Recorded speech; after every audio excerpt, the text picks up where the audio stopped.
नमस्कार साथियों, आप सभी का स्वागत है हमारे आज के विशेष पॉडकास्ट में। मैं हूं आपका साथी और आज हम एक ऐसे विषय पर बात करने जा रहे हैं जो जितना रहस्यमयी है उतना ही सोचने पर मजबूर कर देने वाला भी है। क्या कलयुग का अंत सचमुच निकट है? क्या हमारे कर्म, हमारी प्रवृत्तियां और हमारी इच्छाएं इस संसार के अंत का संकेत बन चुकी है? और इस प्रश्न का क्या उत्तर है? जब भी पुरुष संभोग। चलिए इस रहस्य को समय, धर्म, पुराण और सामाजिक सोच के आलोक में समझने की कोशिश करते हैं। कलयुग यह वही युग है जिसे भारतीय शास्त्रों में अंधकारमय कहा गया है। यह वह समय है जब धर्म के 4 पायों में से केवल एक ही बचा है। वह है सत्य। धैर्य, तप और दया अब केवल पुस्तकों के पन्नों तक सीमित हो गए हैं। आज हम जिस दुनिया में जी रहे हैं वहां पवित्रता का मजाक उड़ाया जाता है, संयम को कमजोरी समझा जाता है और वासना को स्वाभाविक बताया जाता है। जब भी पुरुष संभोग, इस प्रश्न को सिर्फ यौन दृष्टि से नहीं बल्कि सांस्कृतिक, आध्यात्मिक और नैतिक दृष्टि से समझना जरूरी है। संभोग केवल एक शारीरिक प्रक्रिया नहीं है, यह ऊर्जा का विस्फोट है। यह जीवन निर्माण की शक्ति है, लेकिन जब यह शक्ति भोग की वस्तु बन जाए तो विनाश निश्चित है। पुराण कहते हैं, जब नारी केवल देह समझी जाएगी, जब पुरुष केवल काम वासनाओं में डूबा रहेगा, तब समझ लेना कलयुग अपने चरम पर है। आज की पीढ़ी के पास तकनीक है, सुविधा है, शिक्षा है, लेकिन संयम नहीं है।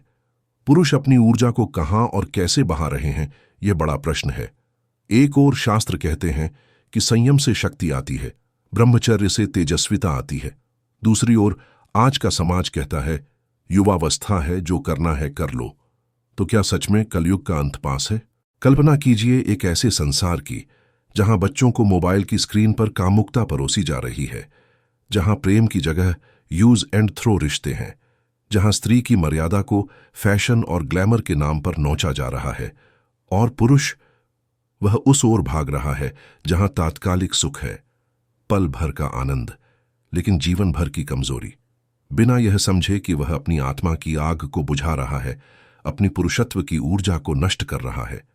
पुराने समय में जब कोई साधक तप करता था, वह अपने शरीर को साधता था, वह अपनी वासनाओं को नियंत्रित करता था ताकि वह ब्रह्म ज्ञान को पा सके, आत्मबोध कर सके। लेकिन क्या यह सब बदल नहीं सकता? बिल्कुल बदल सकता है।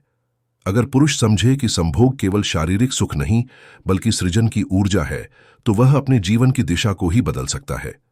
भगवत गीता कहती है, काम एष क्रोध एष रजोगुण समुद्भव, यानी वासना और क्रोध यह रजोगुण से उत्पन्न होते हैं। इनका नियंत्रण आत्मा को ऊंचा उठा सकता है।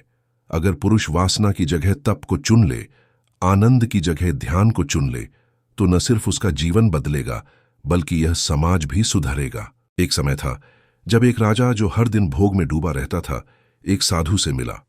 साधु ने पूछा, राजन, जब तुम्हारे पास सब कुछ है तो तुम अशांत क्यों हो? राजा बोला, मैंने सब भोग लिए, फिर भी संतोष नहीं है। साधु मुस्कुराया, क्योंकि तुमने आत्मा को नहीं छुआ, केवल देह को छुआ है। उस दिन से राजा ने संयम की राह अपनाई और कुछ वर्षों बाद वह स्वयं एक योगी बन गया। यह कहानी कोई कल्पना नहीं, यह संकेत है कि आज भी कोई पुरुष यदि चाहे तो वह कलयुग में भी सत्य युग पैदा कर सकता है अपने भीतर। साथियों, कलयुग का अंत तब होगा जब पुरुष केवल संभोग में लिप्त रहकर अपनी चेतना खो देगा।